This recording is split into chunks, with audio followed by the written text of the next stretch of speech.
Good morning all. അപ്പോൾ ഇന്ന് രാവിലെ എണീറ്റപ്പോൾ എനിക്ക് ദോശ കഴിക്കാനായിട്ടൊരാഗ്രഹം തോന്നി. നമ്മളന്ന് ഉടുപ്പിൽ നിന്ന് ഒരു പൊടി ദോശ ഉണ്ടാക്കി കഴിച്ചില്ലേ, അത് കഴിക്കാനായിട്ട് എനിക്കത് കഴിച്ചപ്പോൾ തൊട്ട് എനിക്ക് ഭയങ്കര ഇഷ്ടമായി. അപ്പോൾ അത് കഴിക്കാനായിട്ടൊരാഗ്രഹം ഉണ്ടായിരുന്നു. അപ്പോൾ അതേ നമ്മൾ ആ ചമ്മന്തി പൊടിയില്ല, അത് ഉണ്ടായിരുന്നില്ല. അപ്പോൾ അതേ നമ്മൾ അത് മേടിച്ചിട്ടുണ്ട്. ഇഡ്ഡലി ചില്ലി പൗഡർ ഇത് തന്നെയാണെന്ന് എനിക്ക് ഡൗട്ട് ഉണ്ടായിരുന്നു. ഞാൻ ഒരു ഊഹം വെച്ചിട്ട് മേടിച്ചതാണ്, പക്ഷെ സംഭവം അത് തന്നെയായിരുന്നു കേട്ടോ. അപ്പോൾ നമ്മളുടെ ദോശമാവൊക്കെ സെറ്റാണ്. പിന്നെ അതേ ഉരുളക്കിഴങ്ങ് മസാല ദോശ പോലെയാണല്ലോ ആ സംഭവം, ഉള്ളിൽ ചമ്മന്തി വെച്ചിട്ട് പിന്നെ മസാലയൊക്കെ ഉണ്ട് അതിൽ. അപ്പോൾ നമ്മളതുപോലെ തന്നെ ഒരു ചട്നി മസാല ദോശ അതാണ് ഉദ്ദേശിക്കുന്നത്. അപ്പോൾ അതേ സവാളയൊക്കെ അരിയുന്നുണ്ട്.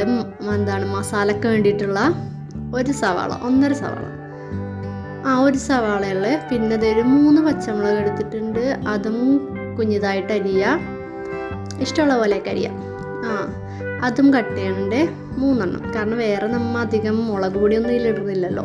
അപ്പോൾ കുറച്ച് പച്ചമുളക് ഇരുന്നോട്ടെ. നിങ്ങൾക്ക് സ്പൈസ് ഇഷ്ടമാണെങ്കിൽ, സ്പൈസി ആയിട്ടുള്ള ഫുഡ് ഇഷ്ടമാണെങ്കിൽ ഒരു 5-6 പച്ചമുളകൊക്കെ ഇട്ടോ. അപ്പോൾ അത് അരിയണുണ്ട്. പിന്നെ ഒരു നുള്ളു ഇഞ്ചി വേണം. ഇഞ്ചിയുടെ ടേസ്റ്റ് ഇഷ്ടമില്ലെങ്കിൽ ഇടേണ്ട ആവശ്യമൊന്നുമില്ല. അപ്പോൾ അത് അമ്മ അവിടെ നല്ല സാമ്പാർ ഉണ്ടാക്കിയിട്ടുണ്ട്. അപ്പോൾ ഞാൻ ഇതൊക്കെ അരിഞ്ഞ് സവാള, ഇഞ്ചി, പച്ചമുളക്, പിന്നെ വേപ്പിലയും കൂടി ഇട്ട്, പിന്നെ പൊട്ടറ്റോ നല്ലോണം സ്മാഷ് ചെയ്യണം കേട്ടോ. കൈ വെച്ച് ഇങ്ങനെ ഉടച്ചു കൊടുക്കുക. കട്ട് ചെയ്തിട്ട് ഒരു രസം ഉണ്ടാവില്ല. അപ്പോൾ അത് ചട്ടി വെച്ചിട്ട് വെളിച്ചെണ്ണ ഒഴിച്ച് കടുക് ഇട്ടു. പിന്നെ നമ്മൾ അരിഞ്ഞ് വെച്ചിട്ടുള്ള വേപ്പില, പച്ചമുളക്, സവാള ഇതൊക്കെ ഇടാം. അപ്പോൾ അതൊക്കെ ഇട്ടിട്ട് നല്ലോണം ഒന്ന് ഇളക്കി കൊടുക്കുക കേട്ടോ. ഇത് നമ്മൾ മസാല ദോശയായിട്ടല്ല ഉണ്ടാക്കണം, അതിനുള്ള മസാലക്ക് വേണ്ടിയിട്ടുള്ള സാധനമാണ്. അപ്പോൾ അതൊക്കെ ഇട്ടിട്ട് നല്ലോണം ഇളക്കി കൊടുക്കുക. എന്നിട്ട് അത് വരണ്ട് വരുമ്പോഴാണ് നമ്മൾ ഈ പൊടി ഐറ്റംസ് ഒക്കെ ഇടുന്നത്. അപ്പോൾ നല്ലോണം ഇളക്കി കൊടുക്കുക. പിന്നെ ദോശമാവ് നമ്മൾ ഇച്ചിരി ഉപ്പ് ഇടണം കേട്ടോ, അതിൽ ഉപ്പുണ്ടാവില്ല. പിന്നെ ഇതിലോട്ട് കുറച്ച് മഞ്ഞൾപ്പൊടി, കുറച്ച് മുളക് പൊടി, മുളക് പൊടിയല്ല, കുറച്ച് മഞ്ഞൾപ്പൊടി, ഇച്ചിരി ഗരം മസാല, ഇച്ചിരി പെപ്പർ പൗഡർ, എല്ലാം ഒരു നുള്ളു വെച്ചിടണം. ഈ 3 എണ്ണം മഞ്ഞൾപ്പൊടി, പെപ്പർ പൗഡർ, പിന്നെ ഗരം മസാല, ഒരു ചിക്കൻ മസാലയൊക്കെ ഒരു നുള്ള്, അല്ലെങ്കിൽ ഭയങ്കര ഒന്നും ഉണ്ടാവില്ല. ഇച്ചിരി മസാല ഉണ്ടെങ്കിലാണ് അതിനോട് ടേസ്റ്റ് ഉണ്ടാവുള്ളൂ. അതിൽ വെറുതെ മഞ്ഞൾപ്പൊടി എടുത്താൽ കൊള്ളില്ല അതിന്. അപ്പോൾ ഇങ്ങനെ ആകുമ്പോൾ ഇച്ചിരി മസാലപ്പൊടിയുടെ ഒക്കെ ടേസ്റ്റ് വരുമ്പോൾ നല്ല ഫ്ലേവർ ആയിരിക്കും അതിന്. അപ്പോൾ നമ്മൾ അതും ഇട്ടിട്ട് നല്ലോണം മിക്സ് ചെയ്ത് കൊടുക്കുക. പൊട്ടറ്റോയും കൂടി ഇട്ടിട്ട് നല്ലോണം ഉടച്ച് കൊടുക്കുക. നല്ലോണം ഇച്ചിരി ആരോഗ്യമൊക്കെ വേണം അത് ഇളക്കാനായിട്ട്. അപ്പോൾ നല്ലോണം അതൊക്കെ കൂടെ മിക്സ് ആക്കുക. ഓക്കെ, അപ്പോൾ നമ്മുടെ പരിപാടി കഴിഞ്ഞ്, മസാല പരിപാടി കഴിഞ്ഞ് നെക്സ്റ്റ് ദോശ, നമ്മുടെ മെയിൻ സാധനം. ഒരു പാൻ വെച്ചിട്ടുണ്ട്.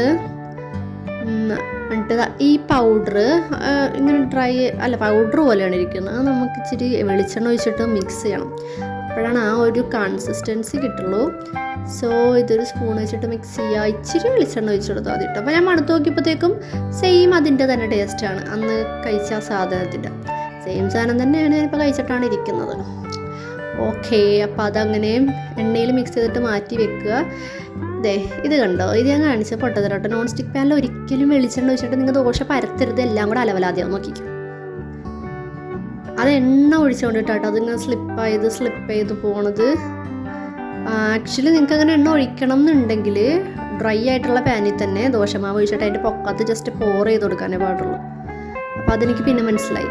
അപ്പോൾ ഞാനത് പാൻ ഡ്രൈ ആക്കിയിട്ട് നേരെ ഡയറക്റ്റ്ലി അതൊഴിച്ചു കൊടുക്കണതാണ് ബാറ്റർ.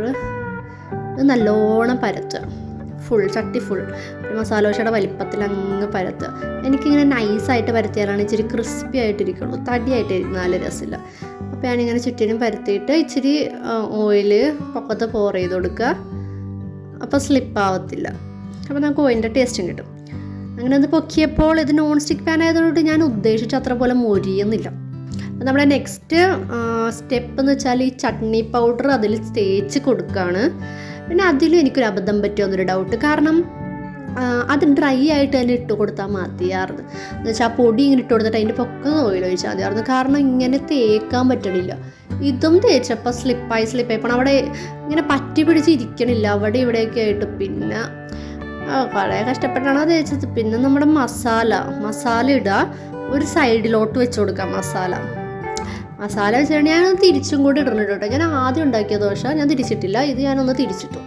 മസാല വെച്ചിട്ട് അടക്കുക. അപ്പോൾ നമ്മുടെ ദോശ സെറ്റായി, നല്ല ചൂട് സാമ്പാറും സെറ്റായി. അപ്പോൾ നമ്മൾ ഇത് രണ്ടും കൂടെ കഴിക്കാൻ പോവാണ്. അപ്പോൾ എങ്ങനെ ഉണ്ടെന്ന് ഞാൻ റിവ്യൂ പറയാം. അപ്പോൾ നമുക്ക് കടയിൽ നിന്ന് മേടിച്ചേക്കേണ്ട ആവശ്യമില്ലല്ലോ. ചമ്മന്തിപ്പൊടി എത്രയാ, 30 രൂപ എന്തോ ഉള്ളൂ. അത് മേടിച്ച് നമുക്ക് ഇങ്ങനെ തന്നെ ഉണ്ടാക്കി കഴിക്കാം. അപ്പോൾ ഞാൻ തിന്നു, എനിക്കിഷ്ടമായി, നല്ല യമ്മിയാണ്. ഹോണസ്റ്റ്ലി സ്പീക്കിംഗ് കടയുടെ അത്ര ഇല്ലെങ്കിലും അതേ ടേസ്റ്റ് തന്നെയാണ്.